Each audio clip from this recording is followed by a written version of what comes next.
appeals to racial, sexual, and religious chauvinism, to rabid nationalist fervor, are beginning not to work. Business of who I am and whether I'm good or bad or achieving or not, all that's learned along the way. Just a ride. And we can change it anytime we want. It's only a choice. No effort, no work, no job, no savings of money. I realized that I had the game wrong. That the game was to find out what I already was.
We were saying how very important it is to bring about in the human mind the radical revolution. The crisis is a crisis in consciousness, a crisis that cannot anymore accept the old norms, the old patterns, the ancient traditions. And considering what the world is now, with all the misery, conflict, destructive brutality, aggression, and so on, man is still as he was. He's still brutal, violent, aggressive, acquisitive, competitive, and he has built a society along these lines.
Society today is composed of a series of institutions.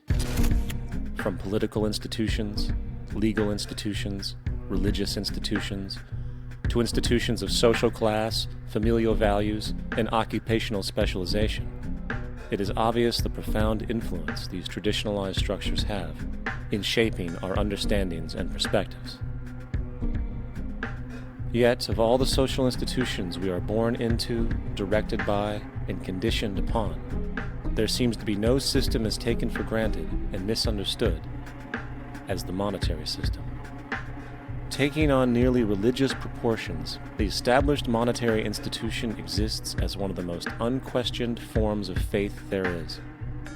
How money is created, the policies by which it is governed, and how it truly affects society are unregistered interests of the great majority of the population.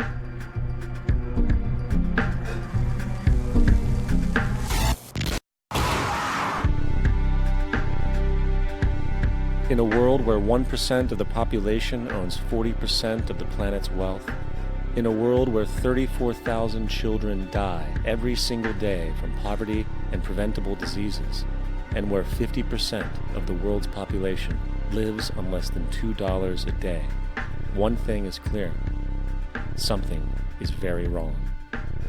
And whether we are aware of it or not, the lifeblood of all of our established institutions, and thus society itself, is money. Therefore, understanding this institution of monetary policy is critical to understanding why our lives are the way they are. Unfortunately, economics is often viewed with confusion and boredom. Endless streams of financial jargon coupled with intimidating mathematics quickly deters people from attempts at understanding it. However, the fact is, the complexity associated with the financial system is a mere mask, designed to conceal one of the most socially paralyzing structures humanity has ever endured.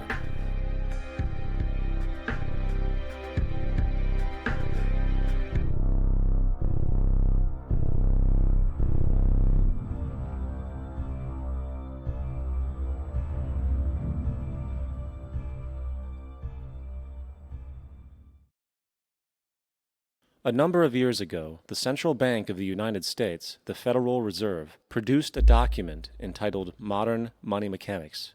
This publication detailed the institutionalized practice of money creation as utilized by the Federal Reserve and the web of global commercial banks it supports. On the opening page, the document states its objective. The purpose of this booklet is to describe the basic process of money creation in a fractional reserve banking system. It then proceeds to describe this fractional reserve process through various banking terminology, a translation of which goes something like this. The United States government decides it needs some money, so it calls up the Federal Reserve and requests, say, $10 billion. The Fed replies, saying, sure, we'll buy $10 billion in government bonds from you. So the government takes some pieces of paper, paints some official-looking designs on them, and calls them treasury bonds. Then it puts a value on these bonds to the sum of $10 billion and sends them over to the Fed. In turn, the people at the Fed draw up a bunch of impressive pieces of paper themselves, only this time calling them Federal Reserve notes, also designating a value of $10 billion to the set. The Fed then takes these notes and trades them for the bonds. Once this exchange is complete, the government then takes the $10 billion in Federal Reserve notes and deposits it into a bank account. And upon this deposit, the paper notes officially become legal tender money, adding $10 billion to the U.S. money supply. And there it is. $10 billion in new money has been created. Of course, this example is a generalization, for, in reality, this transaction would occur electronically, with no paper used at all. In fact, only 3% of the U.S. money supply exists in physical currency. The other 97% essentially exists in computers alone. Now, government bonds are, by design, instruments of debt, and when the Fed purchases these bonds, with money it essentially created out of thin air, the government is actually promising to pay back that money to the Fed. In other words, the money was created out of debt. This mind-numbing paradox of how money or value can be created out of debt or a liability will become more clear as we further this exercise. So, the exchange has been made and now $10 billion sits in a commercial bank account. Here's where it gets really interesting. For as based on the fractional reserve practice, that $10 billion deposit instantly becomes part of the bank's reserves, just as all deposits do. And regarding reserve requirements, as stated in modern money mechanics, a bank must maintain legally required reserves equal to a prescribed percentage of its deposits. It then quantifies this by stating, under current regulations, the reserve requirement against most transaction accounts is 10%. This means that with a $10 billion deposit, 10% or $1 billion is held as the required reserve, while the other $9 billion is considered an excessive reserve and can be used as the basis for new loans.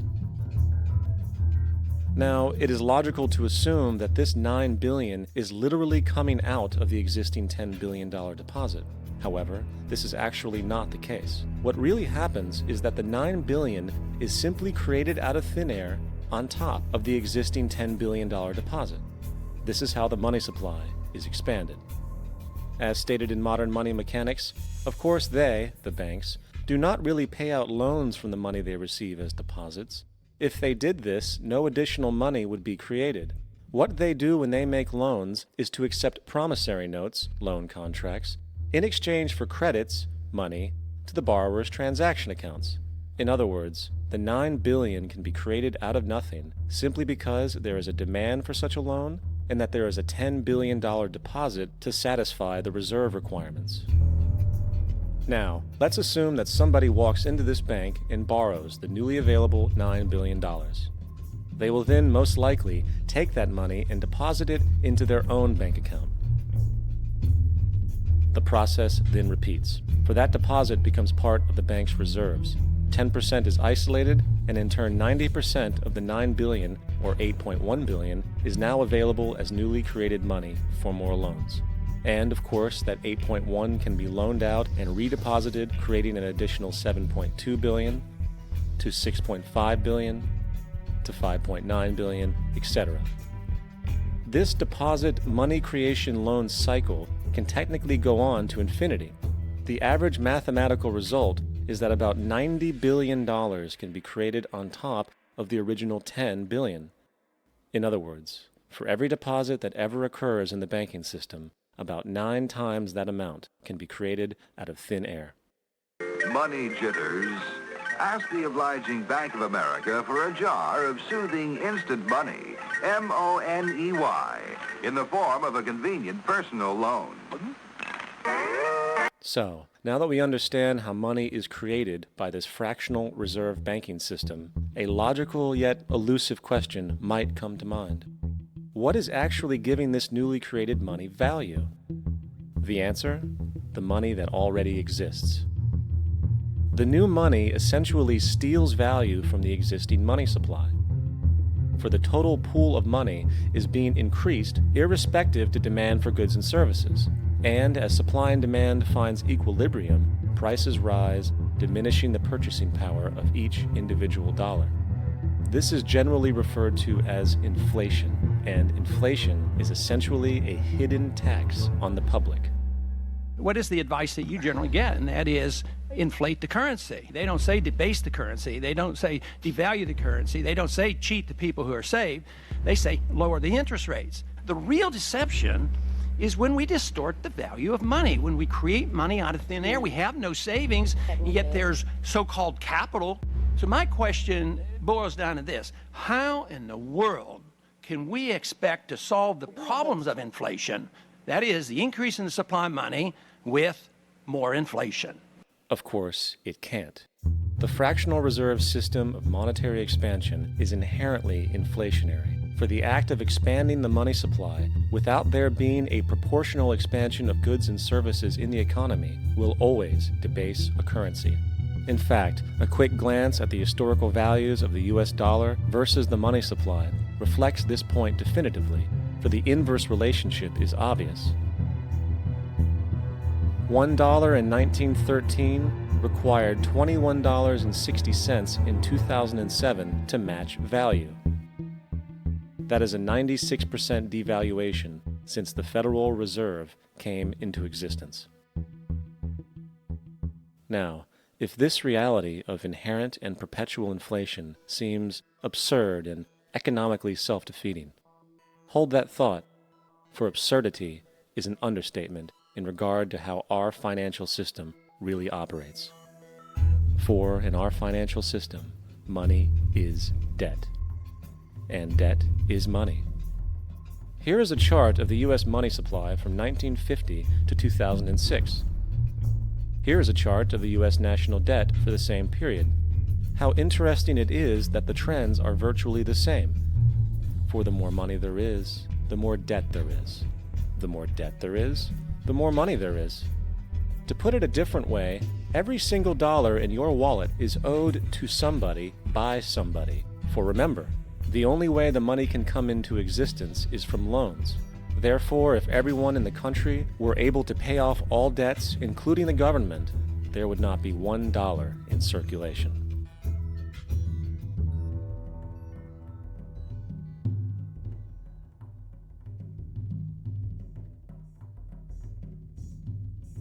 In fact, the last time in American history the national debt was completely paid off was in 1835 after President Andrew Jackson shut down the central bank that preceded the Federal Reserve. In fact, Jackson's entire political platform essentially revolved around his commitment to shut down the central bank, stating at one point, "The bold efforts the present bank has made to control the government are but premonitions of the fate that awaits the American people should they be deluded into a perpetuation of this institution or the establishment of another like it." Unfortunately, his message was short-lived, and the international bankers succeeded to install another central bank in 1913, the Federal Reserve. And as long as this institution exists, perpetual debt is guaranteed. Now, so far we have discussed the reality that money is created out of debt, through loans. These loans are based on a bank's reserves, and reserves are derived from deposits. And through this fractional reserve system, any one deposit can create 9 times its original value, in turn debasing the existing money supply, raising prices in society. And since all this money is created out of debt and circulated randomly through commerce, people become detached from their original debt, and a disequilibrium exists where people are forced to compete for labor in order to pool enough money out of the money supply to cover their costs of living. As dysfunctional and backwards as all of this might seem, there is still one thing we have omitted from this equation. And it is this element of the structure which reveals the truly fraudulent nature of the system itself: the application of interest. When the government borrows money from the Fed, or when a person borrows money from a bank, it almost always has to be paid back with accrued interest. In other words, almost every single dollar that exists must be eventually returned to a bank with interest paid as well. But if all money is borrowed from the central bank and is expanded by commercial banks through loans, only what would be referred to as the principal is being created in the money supply. So then, where is the money to cover all of the interest that is charged? Nowhere. It doesn't exist.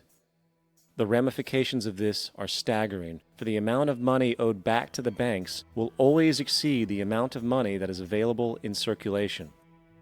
This is why inflation is a constant in the economy, for new money is always needed to help cover the perpetual deficit built into the system, caused by the need to pay the interest.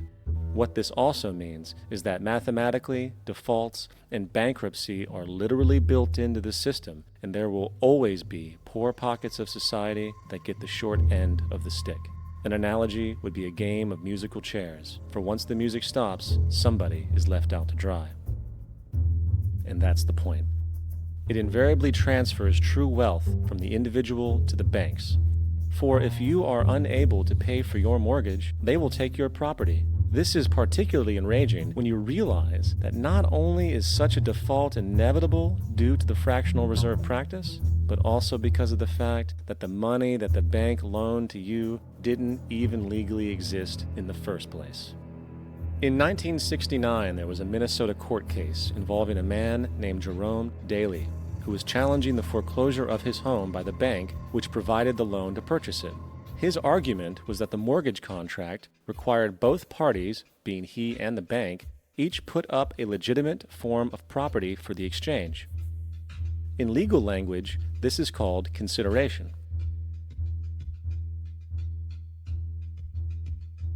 Mr. Daly explained that the money was, in fact, not the property of the bank, for it was created out of nothing as soon as the loan agreement was signed. Remember what modern money mechanics stated about loans? What they do when they make loans is to accept promissory notes in exchange for credits. Reserves are unchanged by the loan transactions, but deposit credits constitute new additions to the total deposits of the banking system. In other words, the money doesn't come out of their existing assets. the bank is simply inventing it, putting up nothing of its own except for a theoretical liability on paper. As the court case progressed, the bank's president, Mr. Morgan, took the stand, and in the judge's personal memorandum, he recalled that the plaintiff, bank's president, admitted that, in combination with the Federal Reserve Bank, did create the money and credit upon its books by bookkeeping entry. The money and credit first came into existence when they created it. Mr. Morgan admitted that no United States law or statute existed which gave him the right to do this. A lawful consideration must exist and be tendered to support the note. The jury found that there was no lawful consideration, and I agree. He also poetically added, "Only God can create something of value out of nothing." And upon this revelation, the court rejected the bank's claim for foreclosure, and Daley kept his home. The implications of this court decision are immense. For every time you borrow money from a bank, whether it is a mortgage loan or a credit card charge, the money given to you is not only counterfeit, it is an illegitimate form of consideration, and hence voids the contract to repay, for the bank never had the money as property to begin with. Unfortunately, such legal realizations are suppressed and ignored, and the game of perpetual wealth transfer and perpetual debt continues. And this brings us to the ultimate question: why? During the American Civil War, President Lincoln bypassed the high-interest loans offered by the European banks and decided to do what the Founding Fathers advocated, which was to create an independent and inherently debt-free currency. It was called the greenback. Shortly after this measure was taken, an internal document circulated between private British and American banking interests stated, "Slavery is but the owning of labor, and carries with it the care of laborers, while the European plan is that capital shall control labor by controlling wages. This can be done by controlling the money. It will not do to allow the greenback, as we cannot control that." The fractional reserve policy perpetrated by the Federal Reserve, which has spread in practice to the great majority of banks in the world, is, in fact, a system of modern slavery. Think about it. Money is created out of debt. And what do people do when they are in debt? They submit to employment to pay it off. But if money can only be created out of loans, how can society ever be debt-free? It can't. And that's the point. And it is the fear of losing assets coupled with the struggle to keep up with the perpetual debt and inflation inherent in the system, compounded by the inescapable scarcity within the money supply itself, created by the interest that can never be repaid, that keeps the wage slave in line, running on the hamster wheel with millions of others, in effect powering an empire that truly benefits only the elite at the top of the pyramid. For, at the end of the day, who are you really working for? The banks. Money is created in a bank and invariably ends up in a bank. They are the true masters, along with the corporations and governments they support. Physical slavery requires people to be housed and fed. Economic slavery requires people to feed and house themselves. It is one of the most ingenious scams for social manipulation ever created, and at its core, it is an invisible war against the population. Debt is the weapon used to conquer and enslave societies, and interest is its prime ammunition. And as the majority walks around oblivious to this reality, the banks, in collusion with governments and corporations, continue to perfect and expand their tactics of economic warfare, spawning new bases, such as the World Bank and International Monetary Fund, while also inventing a new type of soldier, the birth of the economic hitman.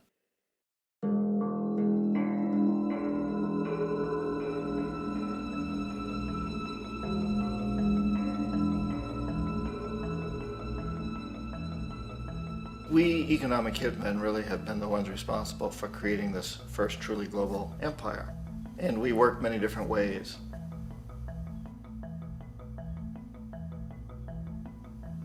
But perhaps the most common is that we will identify a country that has resources our corporations covet, like oil, and then arrange a huge loan to that country from the World Bank or one of its sister organizations. But the money never actually goes to the country. Instead, it goes to our big corporations to build infrastructure projects in that country, power plants, industrial parks, ports, things that benefit a few rich people in that country, in addition to our corporations, but really don't help the majority of the people at all. However, those people, the whole country is left holding a huge debt. It's such a big debt they can't repay it, and that's part of the plan, that they can't repay it. And so at some point, we economic hitmen go back to them and say, listen, you owe us a lot of money, can't pay your debts, so sell your oil real cheap to our oil companies. Allow us to build a military base in your country, or send troops in support of ours to someplace in the world like Iraq, or vote with us on the next UN vote. To have their electric utility company privatized and their water and sewage system privatized and sold to U.S. corporations or other multinational corporations. So there was that whole mushrooming thing, and it's so typical of the way the IMF and the World Bank work, that you put a country in debt, it's such a big debt it can't pay it, and then you offer to refinance that debt and pay even more interest. And you demand this quid pro quo, which you call a conditionality or good governance, which means basically that they've got to sell off their resources, including many of their social services, their utility companies, their school systems sometimes, their penal systems, their insurance systems, to foreign corporations. So it's a double, triple, quadruple whammy. The precedent for economic hitmen really began back in the early 50s when democratically elected Mossadegh, who was elected in Iran, he was considered to be the hope for democracy in the Middle East and around the world. He was Time Magazine's Man of the Year. But one of the things that he'd run on and began to implement was the idea that foreign oil companies needed to pay the Iranian people a lot more for the oil that they were taking out of Iran. The Iranian people should benefit from their own oil. Strange policy. We didn't like that, of course. But we were afraid to do what we normally were doing, which was to send in the military. Instead, we sent in one CIA agent, Kermit Roosevelt, Teddy Roosevelt's relative. And Kermit went in with a few $1 million and was very, very effective and efficient. And in a short amount of time, he managed to get Mossadegh overthrown and brought in the Shah of Iran to replace him, who always was favorable to oil. And it was extremely effective. Bombs overflow Tehran. Army officers shout that Mossadegh has surrendered and his regime as virtual dictator of Iran is ended. Pictures of the Shah are paraded through the streets as sentiment reverses. The Shah is welcomed home. So back here in the United States, in Washington, people looked around and said, wow, that was easy and cheap. So this established a whole new way of manipulating countries, of creating empire. The only problem with Roosevelt was that he was a card-carrying CIA agent, and had he been caught, the ramifications could have been pretty serious.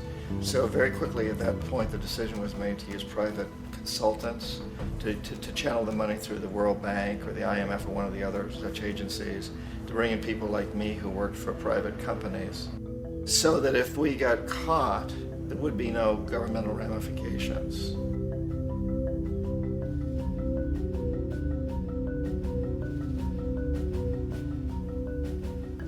When Arbenz became president of Guatemala, the country was very much under the thumbs of United Fruit Company, the big international corporations. And Arbenz ran on this ticket that says, you know, we want to get the land back to the people. And once he took power, he was implementing policies that would do exactly that, give the land rights back to the people. United Fruit didn't like that very much. And so they hired a public relations firm, launched a huge campaign in the United States to convince the United States people, the citizens of the United States, and the press of the United States, and the Congress of the United States, that Arbenz was a Soviet puppet, and that if we allowed him to stay in power, the Soviets would have a foothold in this hemisphere. And that at that point in time was a huge fear on everybody's mind, the Red Terror, the Communist terror.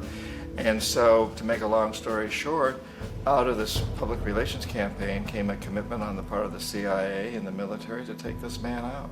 And in fact, we did. We sent in planes, we sent in soldiers, we sent in jackals, we sent everything in to take him out, and did take him out. And as soon as he was removed from office, the new guy that took over after him basically reinstated everything to the big international corporations, including United Fruit.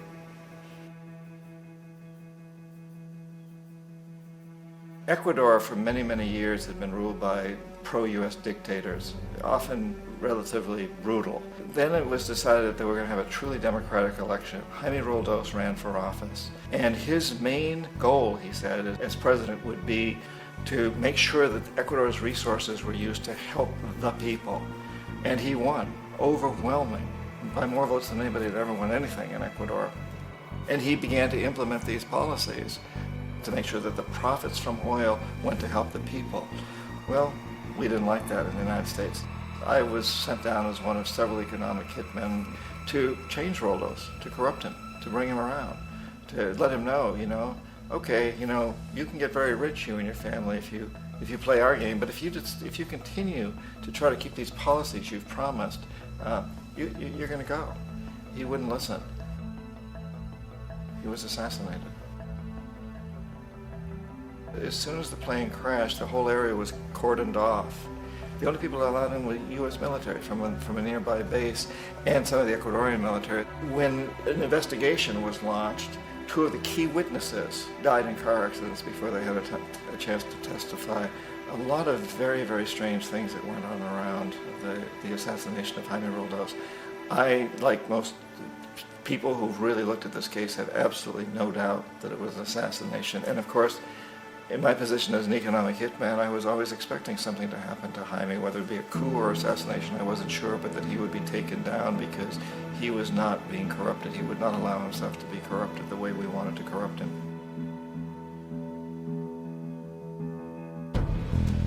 Omar Torrijos, president of Panama, was, one of my favorite people. I really, really liked him. He was very charismatic. He was a guy who really wanted to help his country.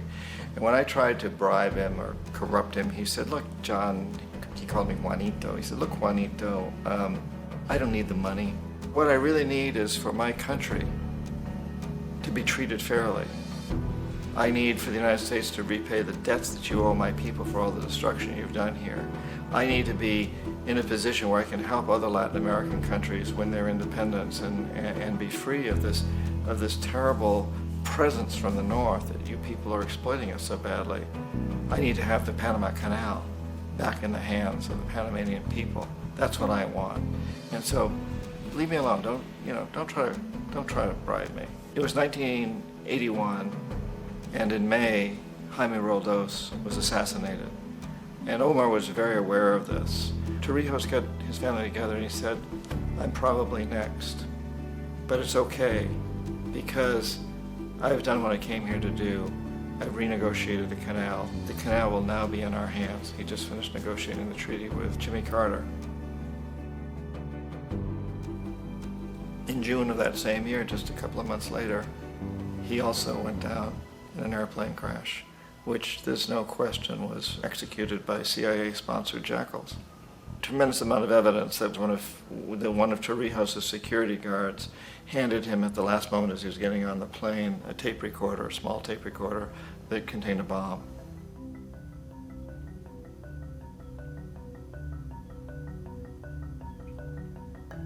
It is interesting to me how this system has continued pretty much the same way for years and years and years, except the economic hitmen have got better and better and better. Then we come up with, very recently, what happened in Venezuela. In 1998, Hugo Chavez gets elected president, following a long line of presidents who had been very corrupt and basically destroyed the economy of the country. And Chavez was elected amidst all that. Chavez stood up to the United States, and he's done it primarily demanding that Venezuelan oil be used to help the Venezuelan people. Well, we didn't like that in the United States. So in 2002, a coup was staged, which there's no question in my mind, and most other people's minds, that the CIA was behind that coup.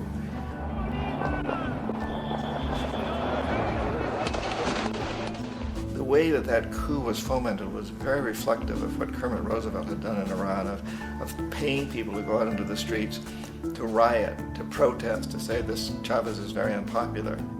You know, if you can get a few thousand people to do that in television, can make it look like it's the whole country, and things start to mushroom. Except in the case of Chavez, he was smart enough, and the people were so strongly behind him that they overcame it, which was a phenomenal moment in the history of Latin America.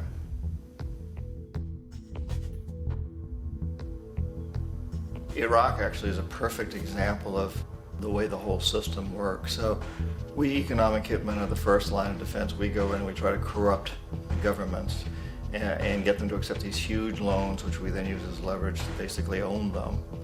If we fail, as I failed in Panama with Omar Torrijos and in Ecuador with Jaime Roldos, men who refused to be corrupted, then the second line of defense is we send in the jackals. And the jackals either overthrow governments or they assassinate.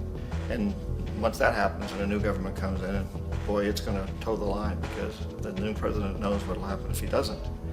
In the case of Iraq, both of those things failed. Economic hitmen were not able to get through to Saddam Hussein. We tried very hard. We tried to get him to accept a deal very similar to what the House of Saud had accepted in Saudi Arabia, but he wouldn't accept it.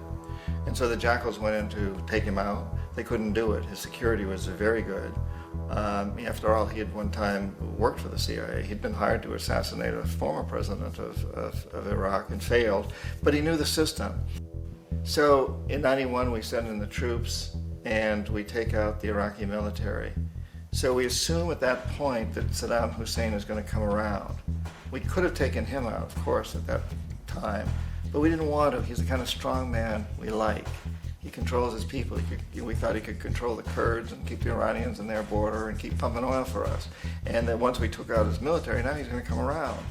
So the economic hitmen go back in the 90s without success. If they'd had success, he'd still be running the country. We'd be selling him all the fighter jets he wants and everything else he wants. But they couldn't, they didn't have success. The jackals couldn't take him out again, so we sent the military in once again, and this time we did the complete job and took him out, and in the process created for ourselves some very, very lucrative construction deals. We had to reconstruct a country that we'd essentially destroyed, which is a pretty good deal if you own construction companies, big ones. So, you know, Iraq shows the three stages. The economic hitmen failed there, the jackals failed there, and as a final measure, the military goes in. And in that way, we've really created an empire, but we've done it very, very subtly. It's clandestine. All the empires of the past were built on the military, and everybody knew they were building them. So the British knew they were building them, the French, the Germans, the Romans, the Greeks. And they were proud of it, and they always had some excuse like spreading civilization, spreading some religion, something like that. But they knew they were doing it. We don't. The majority of the people in the United States have no idea that we're living off the benefits of a clandestine empire, that today there's more slavery in the world than ever before. And then you have to ask yourself, well, if it's an empire, then who's the emperor? Obviously, our presidents of the United States are not emperors. An emperor is someone who's not elected, doesn't serve a limited term, and doesn't report to anyone, essentially. So you can't classify our presidents that way. But we do have what I consider to be the equivalent of the emperor, and it's what I call the corporatocracy. The corporatocracy is this group of individuals who run our biggest corporations, and they really act as the emperor of this empire. They control our media, either through direct ownership or advertising. They control most of our politicians because they finance their campaigns, either through their corporations or through personal contributions that come out of the corporations. They're not elected, they don't serve a limited term, they don't report to anybody. And at the very top of the corporatocracy, you really can't tell whether a person's working for a private corporation or the government because they're always moving back and forth.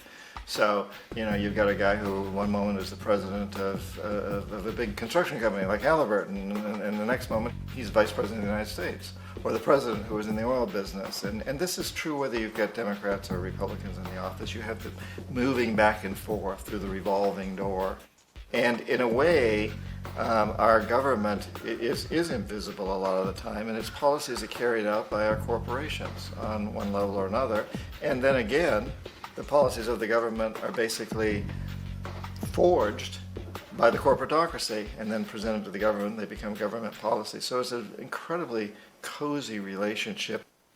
This isn't a conspiracy theory type of thing. These people don't have to get together and plot to do things. They all basically work under one primary assumption, and that is that they must maximize profits regardless of the social and environmental costs.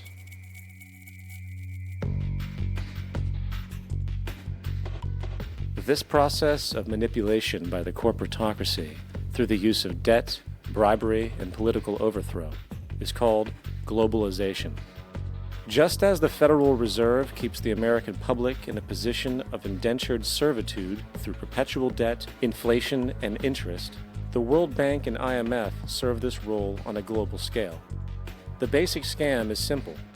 Put a country in debt either by its own indiscretion or through corrupting the leader of that country, then impose conditionalities or structural adjustment policies, often consisting of the following.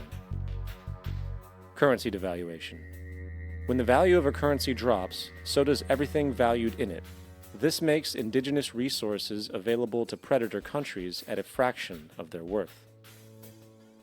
Large funding cuts for social programs. These usually include education and healthcare, compromising the well-being and integrity of the society, leaving the public vulnerable to exploitation. Privatization of state-owned enterprises. This means that socially important systems can be purchased and regulated by foreign corporations for profit. For example, in 1999, the World Bank insisted that the Bolivian government sell the public water system of its third largest city to a subsidy of the U.S. corporation Bechtel. As soon as this occurred, water bills for the already impoverished local residents skyrocketed. It wasn't until after a full-blown revolt by the people that the Bechtel contract was nullified. Then there is trade liberalization, or the opening up of the economy through removing any restrictions on foreign trade. This allows for a number of abusive economic manifestations, such as transnational corporations bringing in their own mass-produced products, undercutting the indigenous production and ruining local economies. An example is Jamaica, which, after accepting loans and conditionalities from the World Bank, lost its largest cash crop markets due to competition with Western imports. Today, countless farmers are out of work, for they are unable to compete with the large corporations. Another variation is the creation of numerous seemingly unnoticed, unregulated, inhumane sweatshop factories, which take advantage of the imposed economic hardship. Additionally, due to production deregulation, environmental destruction is perpetual, as a country's resources are often exploited by the indifferent corporations while outputting large amounts of deliberate pollution. The largest environmental lawsuit in the history of the world today is being brought on behalf of 30,000 Ecuadorian Amazonian people against Texaco, which is now owned by Chevron. So today it's against Chevron, but for activities conducted by Texaco. Estimated to be more than 18 times what the Exxon Valdez dumped into the coast of Alaska. In the case of Ecuador, it wasn't an accident. The oil companies did it intentionally. They knew they were doing it to save money out there rather than arranging for proper disposal.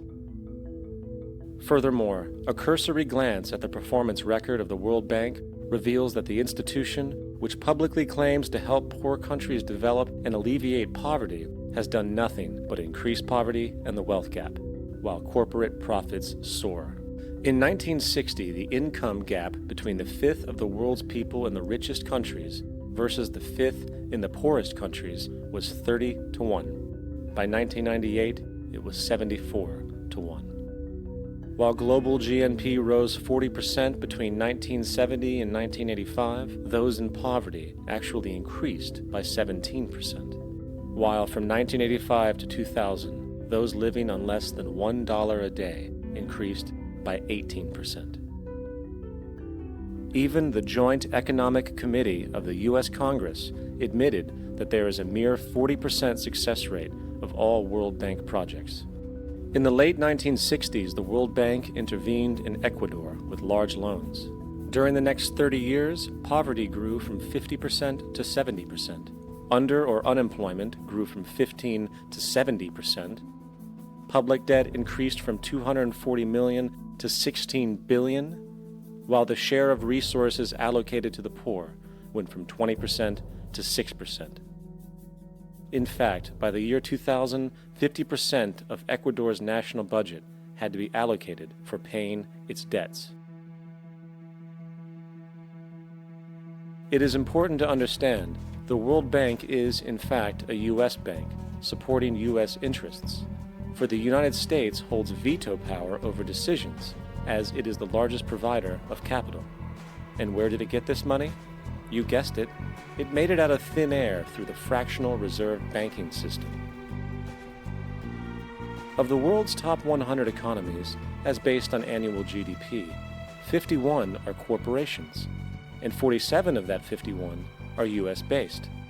Walmart, General Motors, and Exxon are more economically powerful than Saudi Arabia, Poland, Norway, South Africa, Finland, Indonesia, and many others. And as protective trade barriers are broken down, currencies tossed together and manipulated in floating markets, and state economies overturned in favor of open competition and global capitalism, the empire expands. You get up on your little 21-inch screen and howl about America and democracy. There is no America. There is no democracy. There is only IBM and ITT and AT&T and DuPont, Dow, Union Carbide, and Exxon. Those are the nations of the world today. What do you think the Russians talk about in their councils of state? Karl Marx? They get out their linear programming charts, statistical decision theories, Minimax solutions, and compute the price-cost probabilities of their transactions and investments, just like we do. We no longer live in a world of nations and ideologies, Mr. Beale. The world is a college of corporations, inexorably determined by the immutable bylaws of business. The world is a business, Mr. Beale.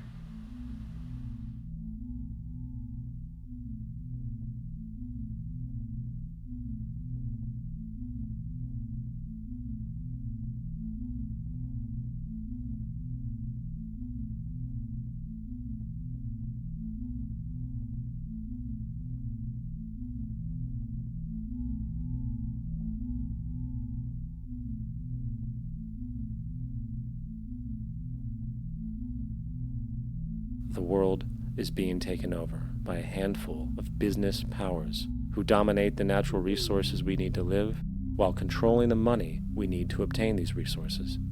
The end result will be world monopoly, based not on human life, but financial and corporate power. And as the inequality grows, naturally more and more people are becoming desperate. So the establishment was forced to come up with a new way to deal with anyone who challenges the system. So they gave birth to the terrorist. The term terrorist is an empty distinction, designed for any person or group who chooses to challenge the establishment. This isn't to be confused with the fictional Al-Qaeda, which was actually the name of a computer database for the US-supported Mujahideen in the 1980s.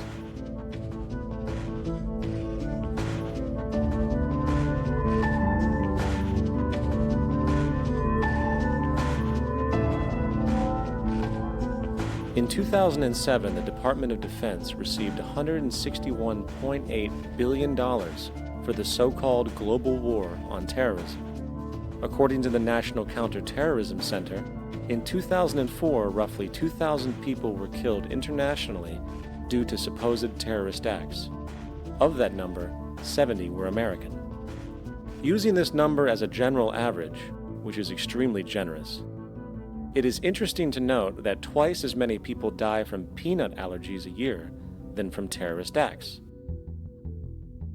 Concurrently, the leading cause of death in America is coronary heart disease, killing roughly 450,000 each year. And in 2007, the government's allocation of funds for research on this issue was about $3 billion. This means that the U.S. government in 2007 spent 54 times the amount for preventing terrorism than it spent for preventing a disease which kills 6,600 times more people annually than terrorism does. Yet, as the name terrorism and Al-Qaeda are arbitrarily stamped on every news report relating to any action taken against U.S. interests, the myth grows wider. In mid-2008, the U.S. Attorney General actually proposed that the U.S. Congress officially declare war against the fantasy. Not to mention, as of July 2008, there are now over 1 million people currently on the U.S. terrorist watch list. These so-called counterterrorism measures, of course, have nothing to do with social protection, and everything to do with preserving the establishment amongst the growing anti-American sentiment both domestically and internationally, which is legitimately founded on the greed-based corporate empire expansion that is exploiting the world. The true terrorists of our world do not meet at the docks at midnight or scream Allah Akbar before some violent action. The true terrorists of our world wear $5,000 suits and work in the highest positions of finance, government, and business. So, what do? How do we stop a system of greed and corruption that has so much power and momentum? How do we stop this aberrant group behavior which feels no compassion for, say, the millions slaughtered in Iraq and Afghanistan, so the corporatocracy can control energy resources and opium production for Wall Street profit?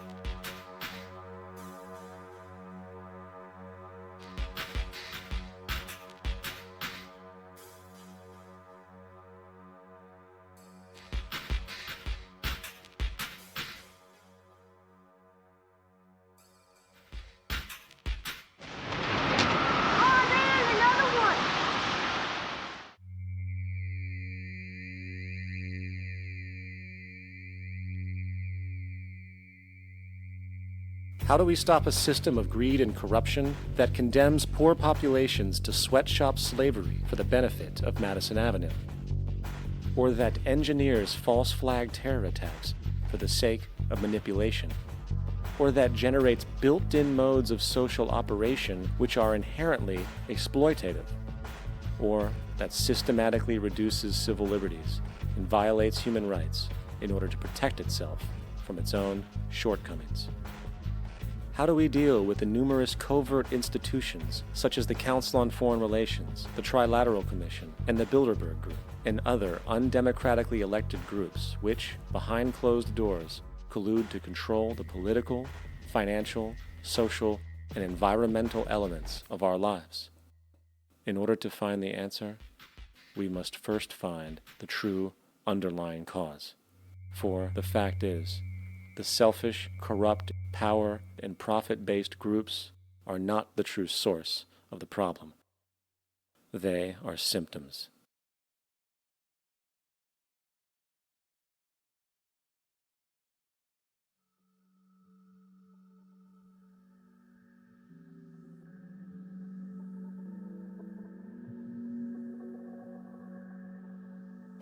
My name is Jock Fresco. I'm an industrial designer and a social engineer. I'm very much interested in society and developing a system that might be sustainable for all people. First of all, the word corruption is a monetary invention. That aberrant behavior that's disruptive to the well-being of people, Well, you're dealing with human behavior. And human behavior appears to be environmentally determined, meaning if you were raised by the Seminole Indians as a baby, never saw anything else, you'd hold that value system. And this goes for nations, it goes for individuals, for families. They try to indoctrinate their children to their particular faith and their country and make them feel like they're part of that. And they build a society which they call established. They establish a workable point of view and tend to perpetuate that, whereas all societies are really emergent, not established. And so they fight new ideas that would interfere with the establishment. Governments try to perpetuate that which keeps them in power. People are not elected to political office to change things. They're put there to keep things the way they are. So you see, the basis of corruption is in our society. Let me make it clear. All nations, then, are basically corrupt because they tend to uphold existing institutions. I don't mean to uphold or downgrade all nations, but communism, socialism, fascism, the free enterprise system, and all other subcultures are the same. They are all basically corrupt. The most fundamental characteristic of our social institutions is the necessity for self-preservation. Whether dealing with a corporation, a religion, or a government, the foremost interest is to preserve the institution itself. For instance, the last thing an oil company would ever want is the utilization of energy that was outside of its control, for it makes that company less relevant to society. Likewise, the Cold War and the collapse of the Soviet Union was, in reality, a way to preserve and perpetuate the established economic and global hegemony of the United States. Similarly, religions condition people to feel guilty for natural inclinations, each claiming to offer the only path to forgiveness and salvation.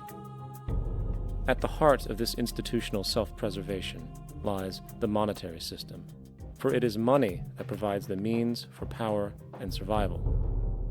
Therefore, just as a poor person might be forced to steal in order to survive, it is a natural inclination to do whatever is needed to continue an institution's profitability. This makes it inherently difficult for profit-based institutions to change, for it puts in jeopardy not only the survival of large groups of people, but also the coveted materialistic lifestyles associated with affluence and power. Therefore, the paralyzing necessity to preserve an institution, regardless of its social relevance, is largely rooted in the need for money or profit.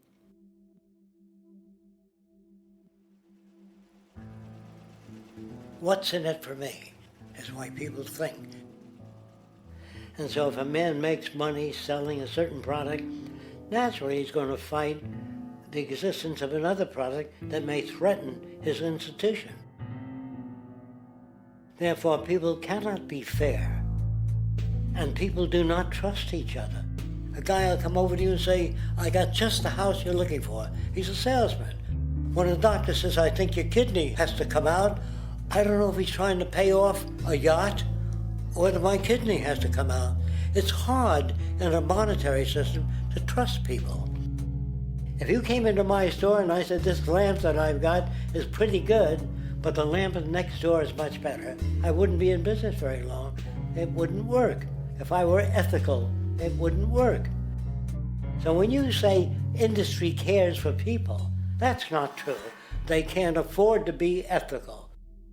So your system is not designed to serve the well-being of people. If you still don't understand that, there would be no outsourcing of jobs if they cared about people. Industry does not care. They only hire people because it hasn't been automated yet. So don't talk about decency and ethics. We cannot afford it and remain in business. It is important to point out that regardless of the social system, whether fascist, socialist, capitalist, or communist, the underlying mechanism is still money, labor, and competition. Communist China is no less capitalistic than the United States. The only difference is the degree by which the state intervenes in enterprise. The reality is that monetaryism, so to speak, is the true mechanism that guides the interests of all the countries on the planet. The most aggressive and hence dominant variation of this monetaryism is the free enterprise system. The fundamental perspective, as put forth by early free market economists like Adam Smith, is that self-interest in competition leads to social prosperity, as the act of competition creates incentive, which motivates people to persevere. However, what isn't talked about is how a competition-based economy invariably leads to strategic corruption, power and wealth consolidation, social stratification, technological paralysis, labor abuse, and, ultimately, a covert form of government dictatorship by the rich elite. The word corruption is often defined as moral perversion. If a company dumps toxic waste into the ocean to save money, most people recognize this as corrupt behavior. On a more subtle level, when Walmart moves into a small town and forces small businesses to shut down for they are unable to compete, a gray area emerges. For what exactly is Walmart doing wrong? Why should they care about mom-and-pop organizations they destroy? Yet, even more subtly, when a person gets fired from their job because a new machine has been created which can do the work for less money, people tend to just accept that as the way it is, not seeing the inherent, corrupt inhumanity of such an action. Because the fact is, whether it is dumping toxic waste, having a monopoly enterprise, or downsizing the workforce, the motive is the same: profit. They are all different degrees of the same self-preserving mechanism, which always puts the well-being of people second to monetary gain. Therefore, corruption is not some byproduct of monetaryism. It is the very foundation. And while most people acknowledge this tendency on one level or another, the majority remains naive as to the broad ramifications of having such a selfish mechanism as the guiding mentality in society. Internal documents show that after this company positively, absolutely knew that they had a medication that was infected with the AIDS virus, they took the product off the market in the U.S. and then they dumped it in France, Europe, Asia, and Latin America. The U.S. government allowed it to happen. The FDA allowed this to happen. And now the government is completely looking the other way. Thousands of innocent hemophiliacs have died from the AIDS virus. This company knew absolutely that it was infected with AIDS. They dumped it because they wanted to turn this disaster into a profit. So you see, you have built-in corruption. We're all chiseling off each other, and you can't expect decency in that sort of thing. And feeling that, they don't know who to elect. They think in terms of a democracy, which is not possible in a monetary-based economy. If you have more money to advertise your position, the position you desire in government, that isn't a democracy. It serves those in positions of differential advantage. So it's always a dictatorship of the elitists, the financially wealthy.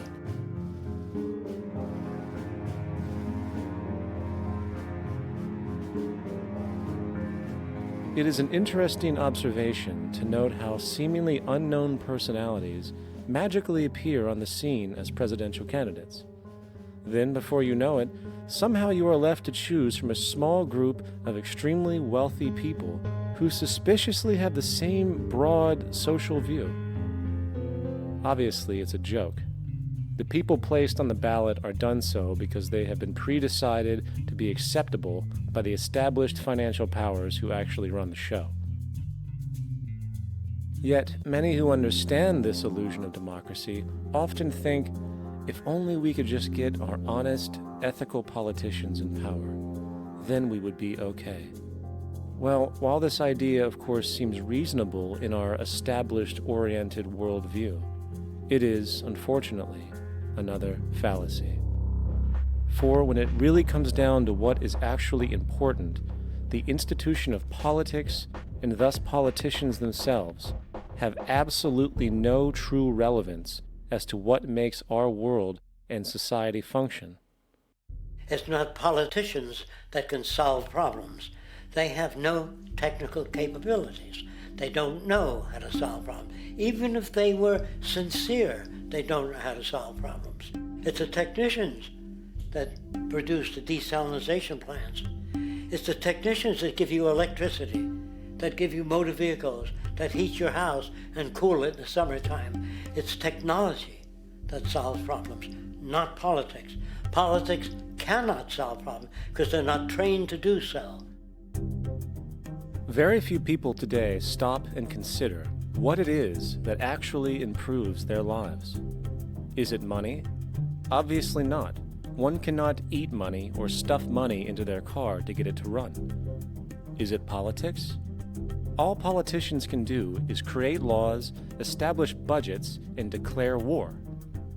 Is it religion? Of course not. Religion creates nothing except intangible emotional solace for those who require it. The true gift that we as human beings have, which has been solely responsible for everything that has improved our lives, is technology. What is technology? Technology is a pencil which allows one to solidify ideas on paper for communication. Technology is an automobile which allows one to travel faster than feet would allow. Technology is a pair of eyeglasses which enables sight for those who need it. Applied technology itself is merely an extension of human attributes which reduces human effort, freeing humans from a particular chore or problem. Imagine what your life would be like today without a telephone, or an oven, or a computer, or an airplane. Everything in your home, which you take for granted, from a doorbell, to a table, to a dishwasher, is technology generated from the creative, scientific ingenuity of human technicians, not money, politics, or religion. These are false institutions. And writing your congressman is fantastic. They tell you to write your congressman if you want something done. The men in Washington should be at the forefront of technology, the forefront of human studies, the forefront of crime, all the factors that shape human behavior. You don't have to write your congressman. What kind of people are they that are appointed to do that job? The future will have great difficulty. And the question that's raised by politicians is, how much will a project cost? The question is not how much will it cost. Do we have the resources? And we have the resources today to house everyone, build hospitals all over the world, build schools all over the world, the finest equipment and labs for teaching and doing medical research. So you see, we have all that, but we're in a monetary system. And in a monetary system, there's profit. And what is the fundamental mechanism that drives the profit system besides self-interest? What is it exactly that maintains that competitive edge at its core? Is it high efficiency and sustainability? No, that isn't part of their design. Nothing produced in our profit-based society is even remotely sustainable or efficient.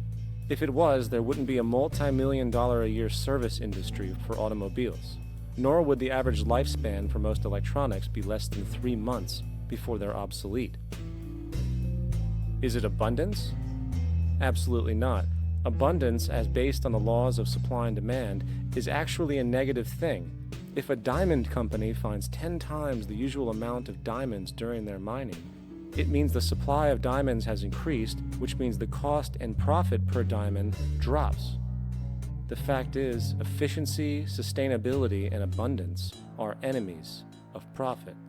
To put it into a word, it is the mechanism of scarcity that increases profits. What is scarcity? Based on keeping products valuable. Slowing up production on oil raises the price. Maintaining scarcity of diamonds keeps the price high. They burn diamonds at the Kimberley diamond mines. They made a carbon that keeps the price up. So then, what does it mean for society when scarcity, either produced naturally or through manipulation, is a beneficial condition for industry. It means that sustainability and abundance will never ever occur in a profit system, for it simply goes against the very nature of the structure.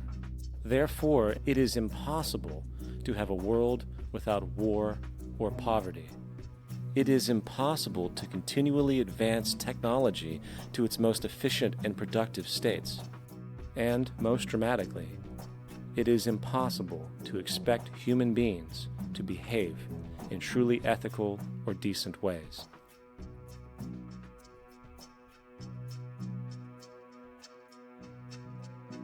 People use the word instinct because they can't account for the behavior.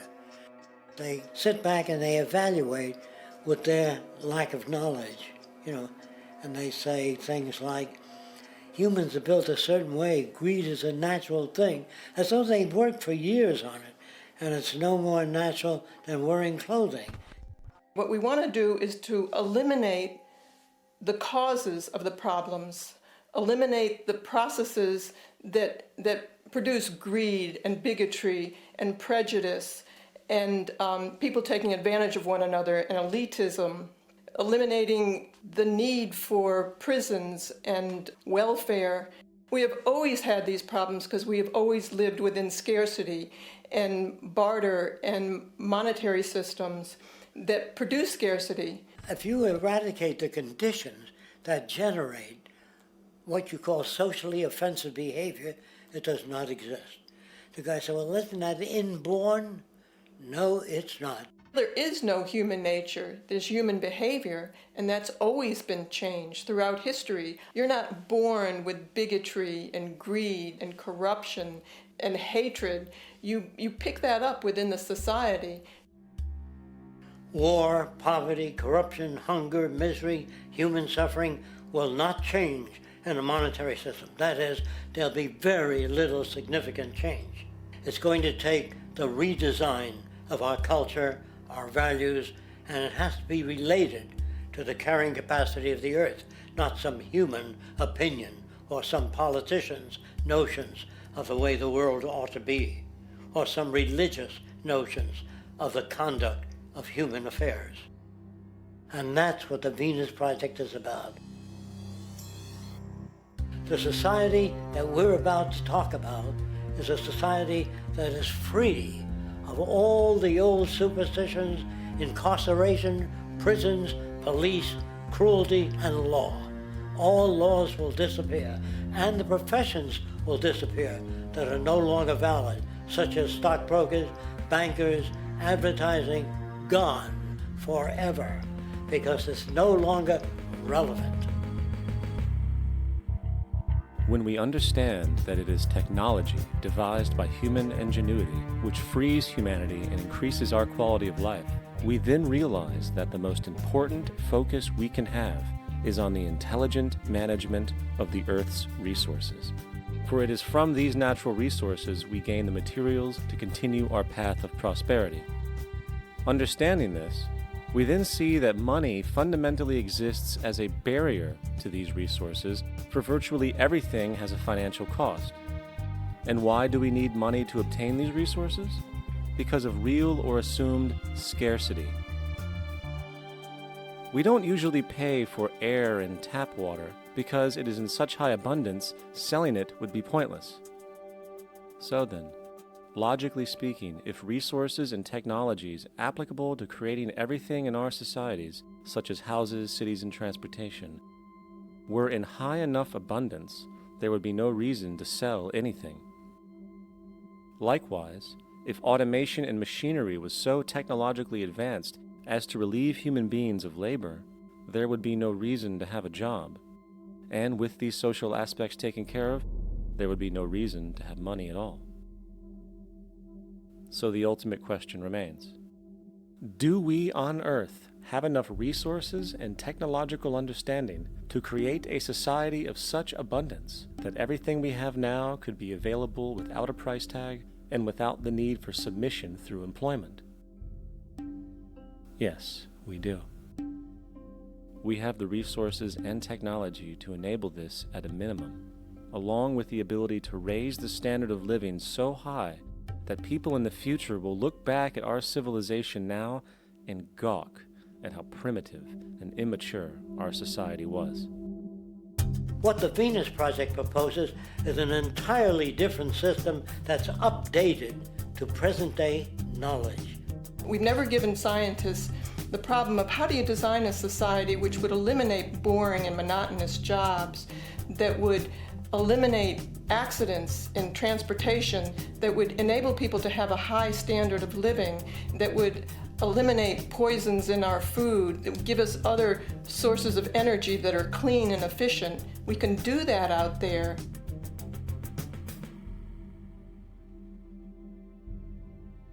The major difference between a resource-based economy and a monetary system is that a resource-based economy is really concerned with people and their well-being, where a monetary system has become so distorted that the concerns of the people are really secondary, if they're there at all.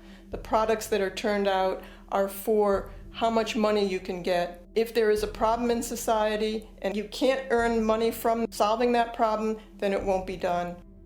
The resource-based economy is really not close to anything that's been tried.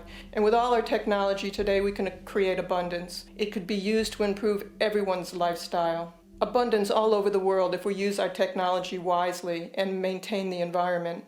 It's a very different system, and it's very hard to talk about because the public is not that well enough informed as to the state of technology.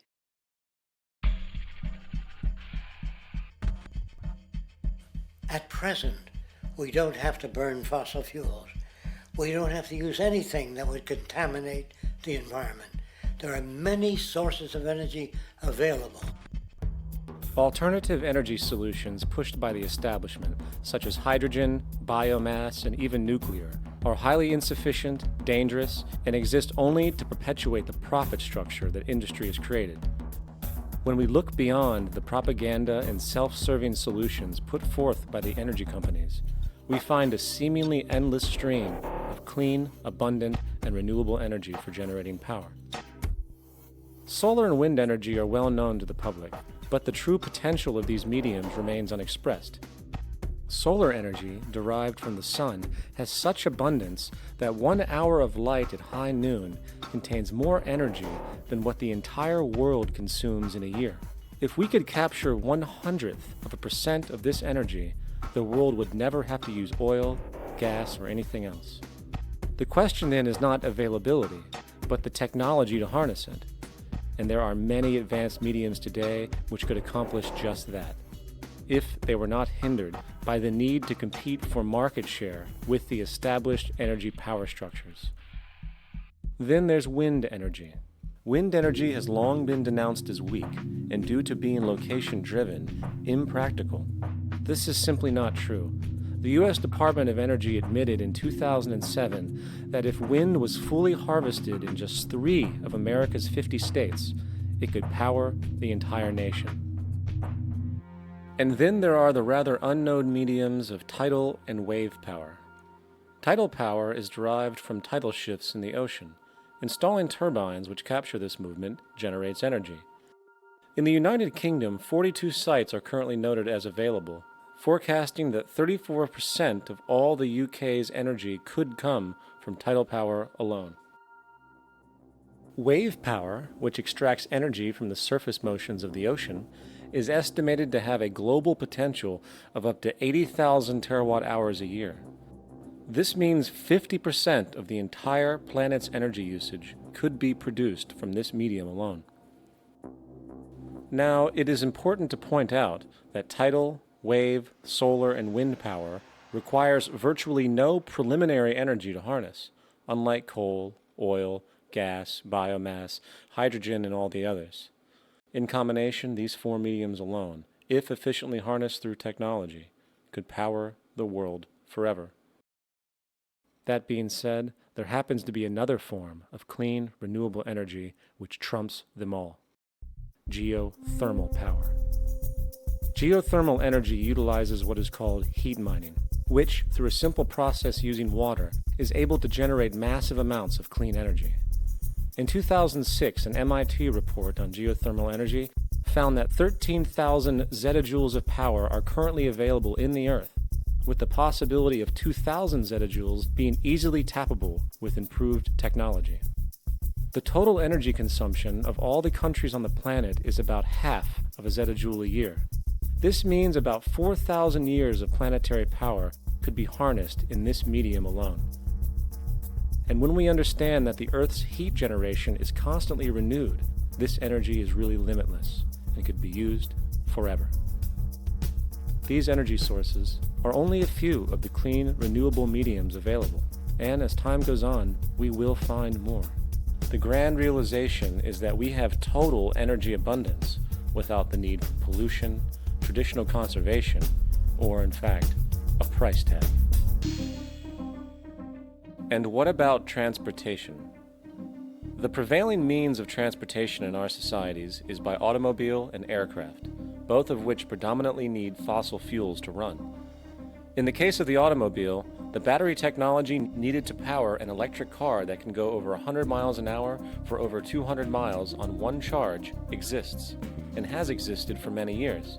However, due to battery patents controlled by the oil industry, which limits their availability to maintain market share, coupled with political pressure from the energy industry, the accessibility and affordability of this technology is limited.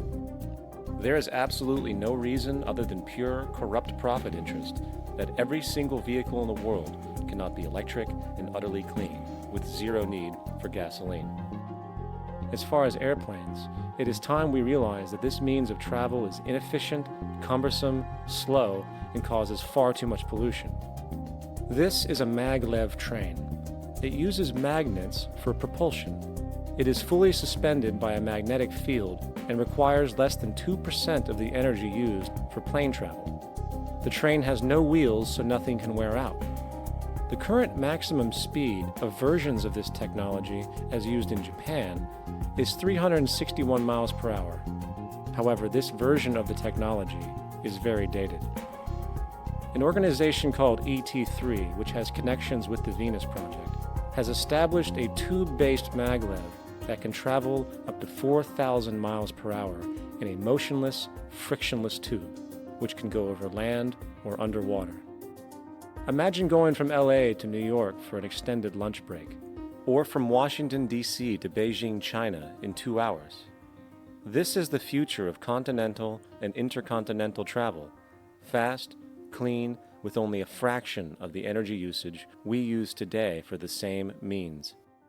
In fact, between maglev technology, advanced battery storage, and geothermal energy, there would be no reason to ever burn fossil fuels again. And we can do this now if we were not held back by the paralyzing profit structure. Now, America is inclined toward fascism. It has a propensity by its dominant philosophy and religion to uphold the fascist point of view. American industry is essentially a fascist institution. If you don't understand that, the minute you punch that time clock, you walk into a dictatorship.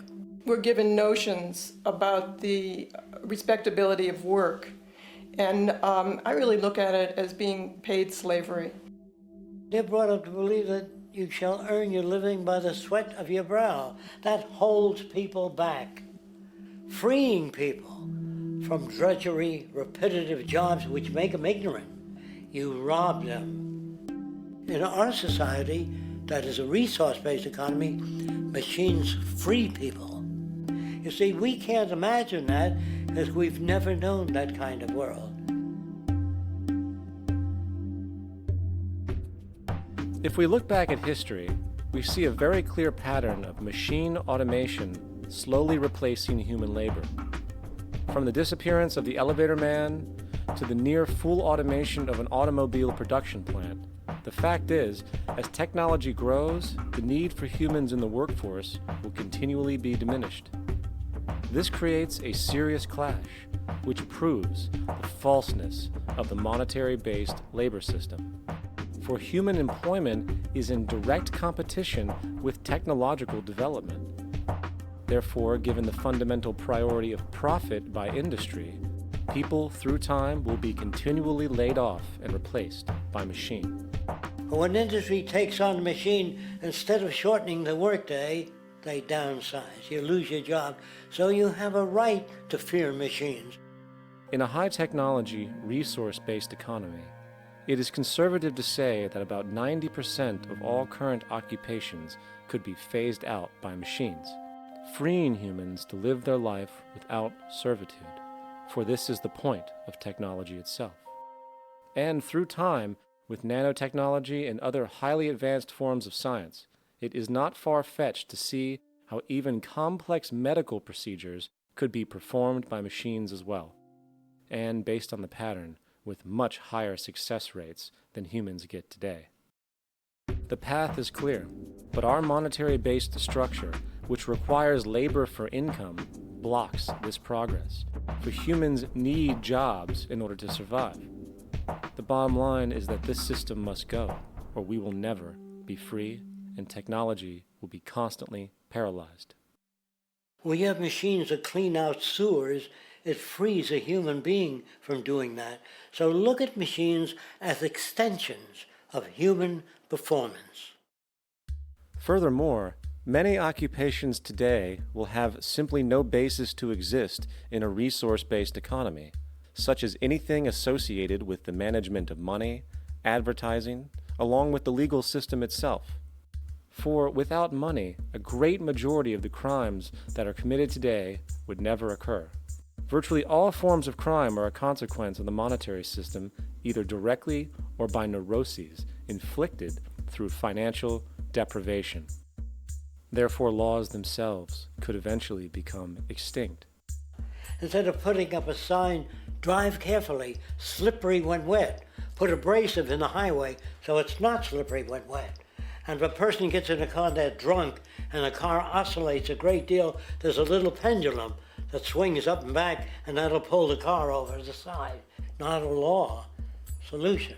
Put sonar and radar in automobiles so they can't hit one another. Man-made laws are attempts to deal with occurring problems, and not knowing how to solve them, they make a law. In the United States, the most privatized, capitalist country on the planet, it should come as no surprise that it also has the largest prison population in the world, growing every year. Statistically, most of these people are uneducated and come from poor, deprived societies. And, contrary to propaganda, it is this environmental conditioning which lures them into criminal and violent behavior. However, society looks the other way in regard to this point. The legal and prison systems are just more examples of how our society avoids examining the root causes of behavior. Billions are spent each year on prisons and police, while only a fraction is spent on programs for poverty, which is one of the most fundamental variables responsible for crime to begin with. And as long as we have an economic system which prefers and in fact creates scarcity and deprivation, crime will never go away.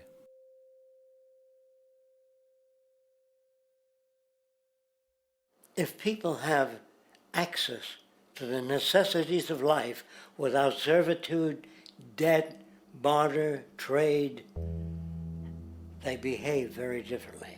You want all these things available without a price tag. Now then, you gotta have a price tag. Well, what'll motivate people? Man gets everything he wants, he just lay around in the sun. This is the myth they perpetuate. People in our culture are trained to believe that the monetary system produces incentive. If they have access to things, why should they want to do anything? They will lose their incentive. That's what you're taught to support the monetary system. When you take money out of the scenario, there would be different incentives, very different incentives. When people have access to the necessities of life, their incentives change. What about the moon and the stars? New incentives arise. If you make a painting that you will enjoy giving it to other people, not selling it.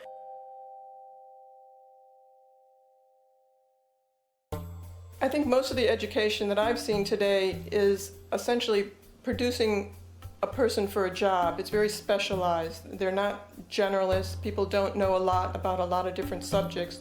I don't think you could get people to go to war if they knew a lot about a lot of things. I think education is mostly rote, and they're not taught how to solve problems. They're not given the tools emotionally or within their own field of how to do critical thinking. A resource-based economy, the education would be very different. Our society's major concern is mental development and to motivate each person to their highest potential. Because our philosophy is the smarter people are, the richer the world, because everybody becomes a contributor.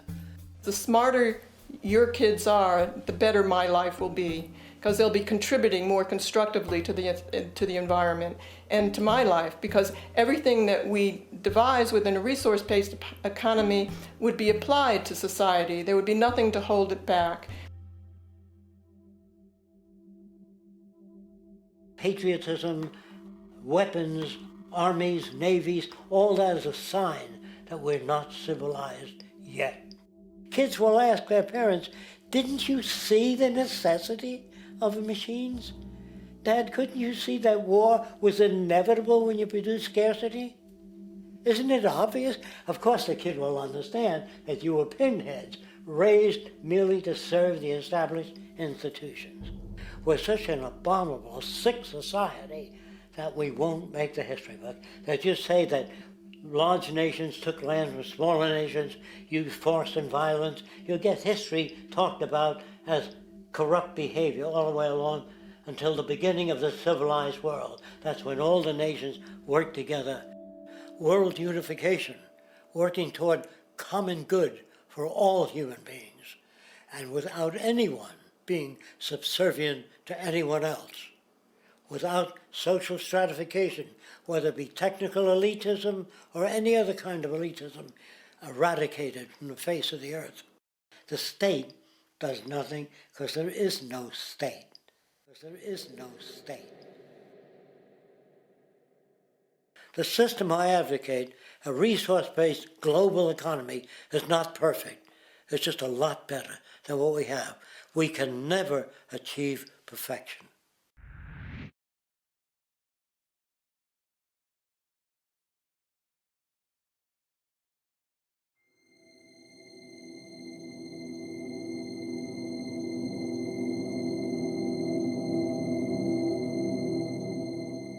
The social values of our society, which has manifested in perpetual warfare, corruption, oppressive laws, social stratification, irrelevant superstitions, environmental destruction, and a despotic, socially indifferent, profit-oriented ruling class, is fundamentally the result of a collective ignorance of two of the most basic insights humans can have about reality: the emergent and symbiotic aspects of natural law.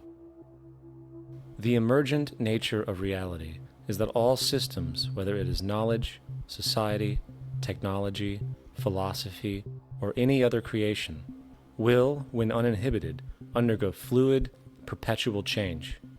What we consider commonplace today, such as modern communication and transportation, would have been unimaginable in ancient times. Likewise, the future will contain technologies, realizations, and social structures that we cannot even fathom in the present. We have gone from alchemy to chemistry, from a geocentric universe to a heliocentric, from believing that demons were the cause of illness to modern medicine. This development shows no sign of ending, and it is this awareness that aligns us and leads us on a continuous path to growth and progress. Static, empirical knowledge does not exist. Rather, it is the insight of the emergence of all systems we must recognize. This means we must be open to new information at all times, even if it threatens our current belief system and hence identities. Sadly, society today has failed to recognize this, and the established institutions continue to paralyze growth by preserving outdated social structures. Simultaneously, the population suffers from a fear of change, for their conditioning assumes a static identity, and challenging one's belief system usually results in insult and apprehension, for being wrong is erroneously associated with failure, when, in fact, to be proven wrong should be celebrated, for it is elevating someone to a new level of understanding, furthering awareness. The fact is, there is no such thing as a smart human being, for it is merely a matter of time before their ideas are updated, changed, or eradicated. And this tendency to blindly hold on to a belief system, sheltering it from new, possibly transforming information, is nothing less than a form of intellectual materialism. The monetary system perpetuates this materialism not only by its self-preserving structures, but also through the countless number of people who have been conditioned into blindly and thoughtlessly upholding these structures, therefore becoming self-appointed guardians of the status quo. Sheep, which no longer need a sheepdog to control them, for they control each other by ostracizing those who step out of the norm.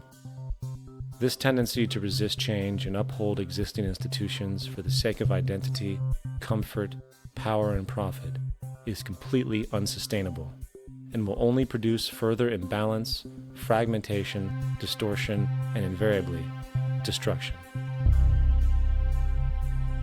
It's time to change.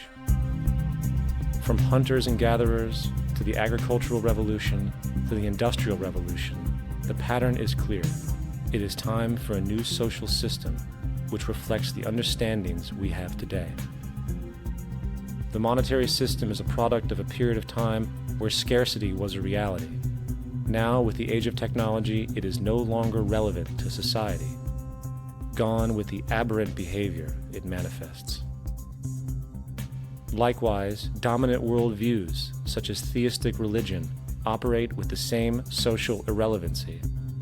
Islam, Christianity, Judaism, Hinduism, and all of the others exist as barriers to personal and social growth, for each group perpetuates a closed worldview, and this finite understanding that they acknowledge is simply not possible in an emergent universe. Yet, religion has succeeded in shutting down the awareness of this emergence by instilling the psychological distortion of faith upon its followers, where logic and new information is rejected in favor of traditionalized, outdated beliefs. The concept of God is really a method of accounting for the nature of things. In the early days, people didn't know enough about how things formed, how nature worked, so they invented their own little stories. And they made God in their own image. A guy that gets angry. When people don't behave right, he creates floods and earthquakes. They say it's an act of God. A cursory glance at the suppressed history of religion reveals that even the foundational myths themselves are emergent culminations, developed through influence over time. For example, a cardinal doctrine of the Christian faith is the death and resurrection of Christ. This notion is so important that the Bible itself states, "And if Christ be not risen, then is our preaching vain, and your faith is also vain." Yet it is very difficult to take this account literally, for not only is there no primary source denoting this supernatural event in secular history, awareness of the enormous number of pre-Christian saviors who also died and were resurrected immediately puts the story in mythological territory by association. Early church figures such as Tertullian went to great lengths to break these associations, even claiming that the devil caused the similarities to occur, stating in the 2nd century, "The devil, whose business is to pervert the truth, mimics the exact circumstance of the divine sacraments. He baptizes his believers and promises forgiveness of sins. He celebrates the oblation of bread and brings in the symbol of the resurrection. Let us therefore acknowledge the craftiness of the devil, who copied certain things of those that be divine." What is truly sad, however, is that when we cease the idea that the stories from Christianity, Judaism, Islam, and all the others are literal history, and accept them for what they really are, which are purely allegorical expressions derived from many faiths, we see that all religions share a common thread, and it is this unifying imperative that needs to be recognized and appreciated. Religious belief has caused more fragmentation and conflict than any other ideology. Christianity alone has 34,000 different subgroups. The Bible is subject to interpretation. When you read it, you say, I think Jesus meant this. I think Job meant that. Oh no, he meant this. So you have the Lutheran, the Seventh-day Adventist, the Catholic, and a church divided is no church at all. And a church divided is no church at all. And this point on division, which is a trademark of all theistic religions, brings us to our second failure of awareness, the false assumption of separation through the rejection of the symbiotic relationship of life.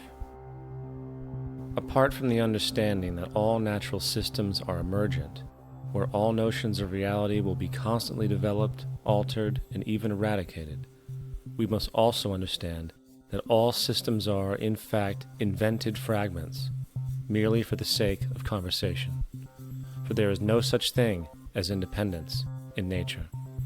The whole of nature is a unified system of interdependent variables, each a cause and a reaction, existing only as a concentrated whole. You don't see the plug connected to the environment, so it looks like we're free, wandering around. Take the oxygen away, we all die immediately. Take plant life away, we die. And without the sun, all the plants die. So we are connected.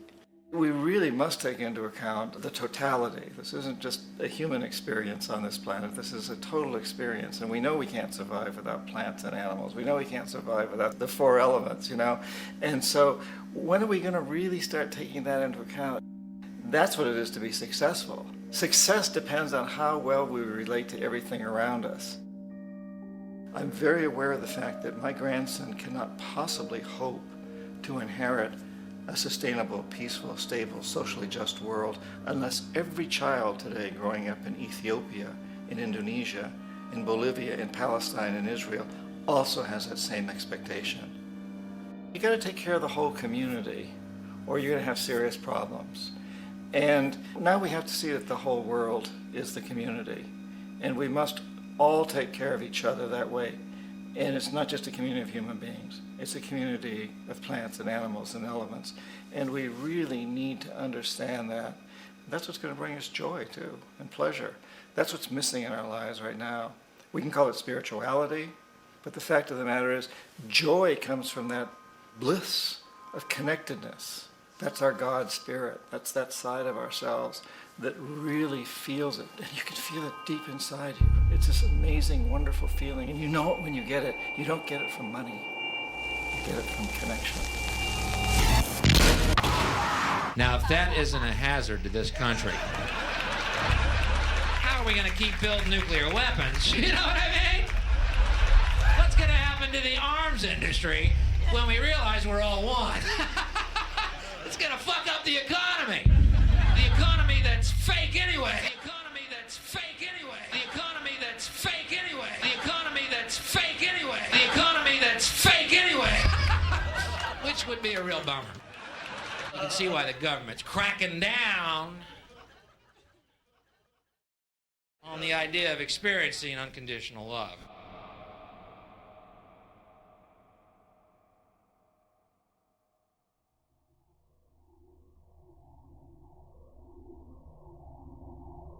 Once we understand that the integrity of our personal existences are completely dependent on the integrity of everything else in our world, we have truly understood the meaning of unconditional love.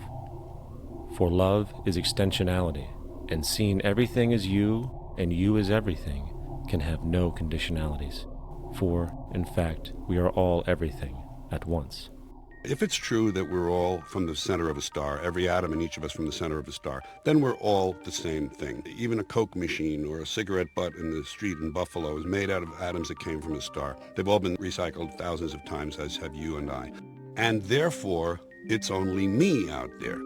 So what is there to be afraid of? What is there that needs solace seeking? Nothing. There's nothing to be afraid of because it's all us. The trouble is we have been separated by being born and given a name and an identity and being individuated. We've been separated from the oneness, and that's what religion exploits, that people have this yearning to be part of the overall one again. So they exploit that. They call it God. They say he has rules. And I think it's cruel. I think you can do it absent religion.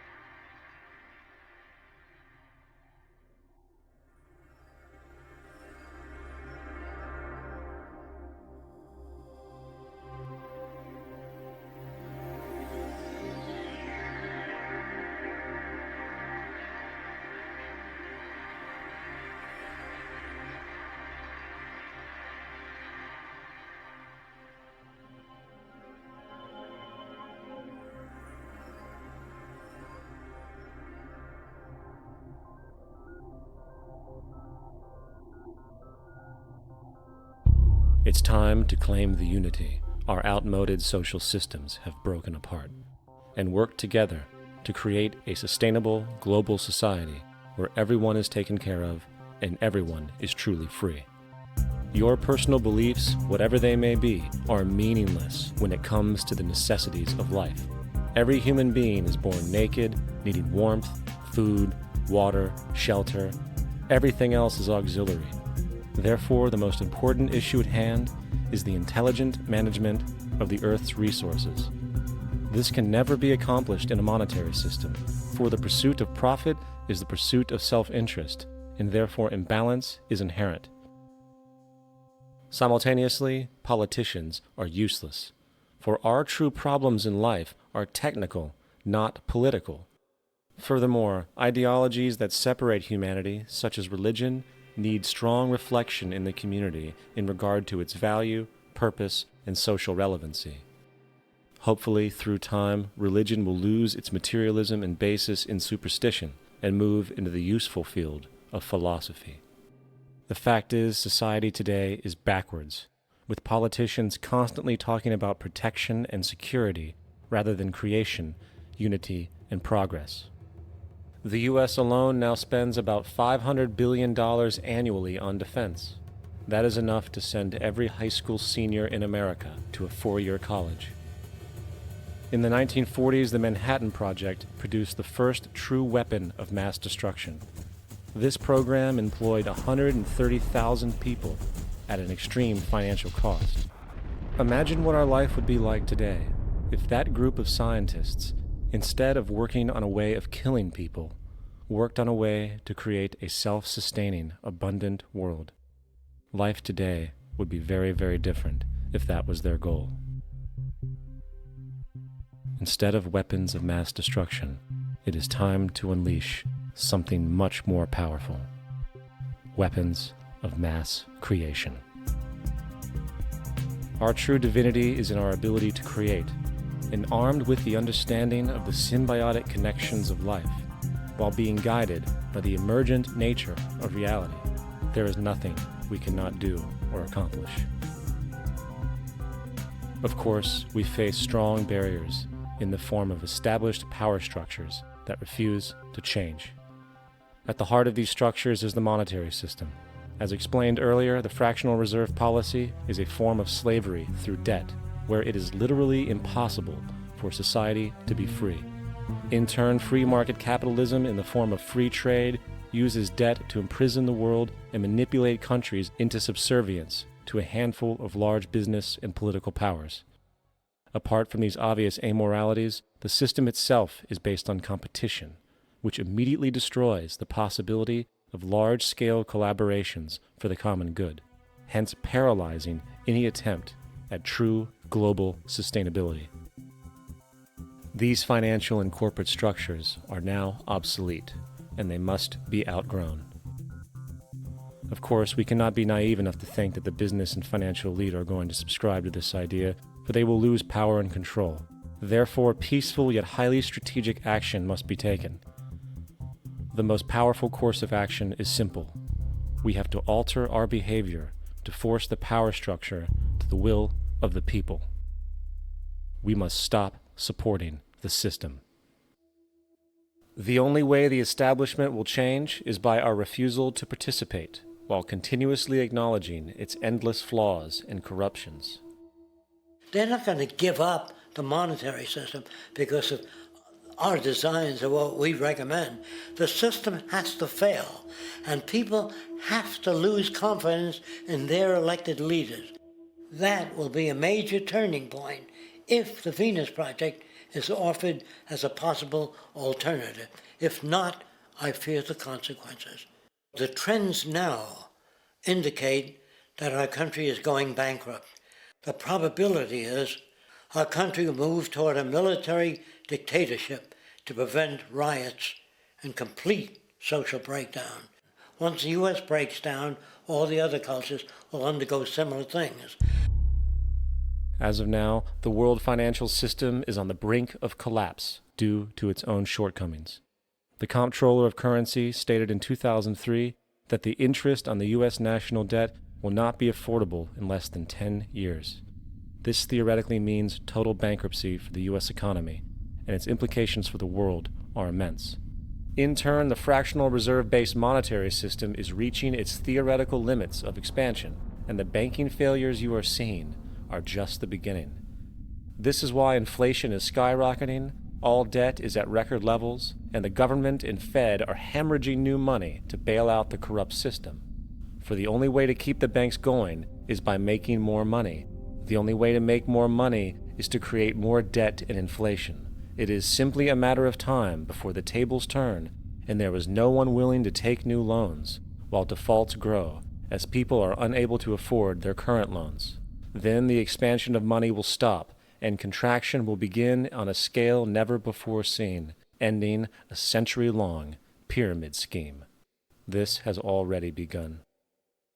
Therefore, we need to expose this financial failure for what it is, using this weakness to our advantage.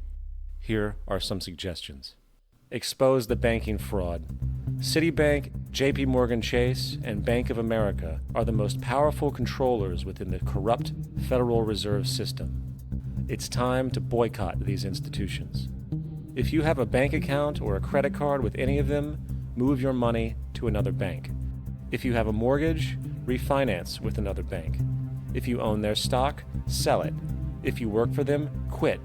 This gesture will express contempt for the true powers behind the private banking cartel known as the Federal Reserve, and create awareness about the fraud of the banking system itself. 2. Turn off the TV news.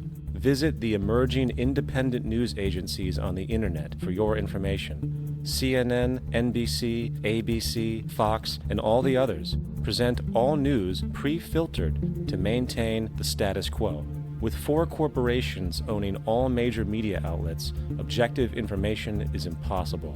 This is the true beauty of the internet, and the establishment has been losing control because of this free flow of information.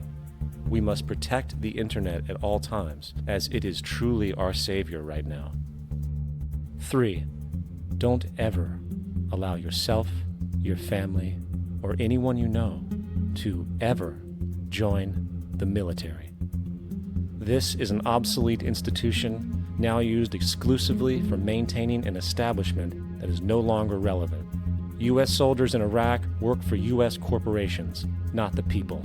Propaganda forces us to believe that war is natural and the military is an honorable institution. Well, if war is natural, why are there 18 suicides every single day by American veterans who have post-traumatic stress disorder? If our military men and women are so honored, why is it that 25% of the American homeless population are veterans? 4. Stop supporting the energy companies. If you live in a detached house, get off the grid. Investigate every means of making your home self-sustainable with clean energy. Solar, wind, and other renewable energies are now affordable consumer realities, and considering the never-ending rising cost of traditional energies, it will likely be a cheaper investment over time. If you drive, get the smallest car you can, and consider using one of the many conversion technologies that can enable your car to be a hybrid, electric, or run on anything other than establishment fuels. 5. Reject the political system. The illusion of democracy is an insult to our intelligence. In a monetary system, there is no such thing as a true democracy, and there never was.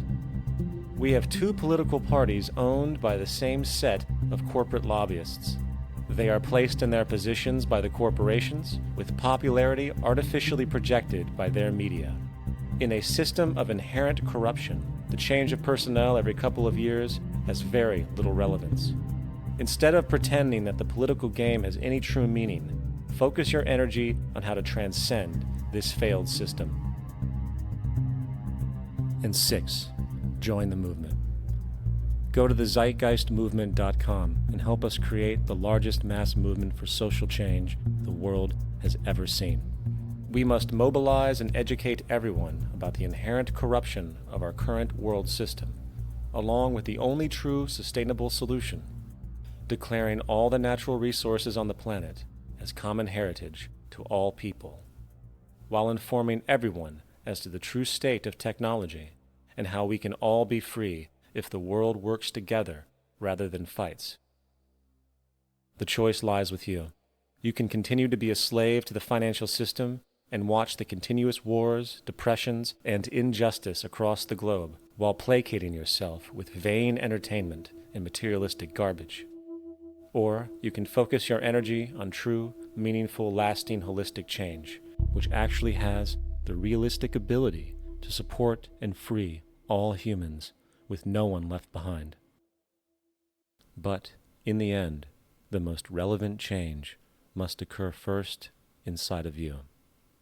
The real revolution is the revolution of consciousness, and each one of us first needs to eliminate the divisionary, materialistic noise we have been conditioned to think is true, while discovering, amplifying, and aligning with the signal coming from our true empirical oneness. It is up to you. What we are trying during all these discussions and talks here is to see if we cannot radically bring about a transformation of the mind. Not accept things as they are, but to understand it, to go into it, to examine it, give your heart and your mind with everything that you have to find out a way of living differently.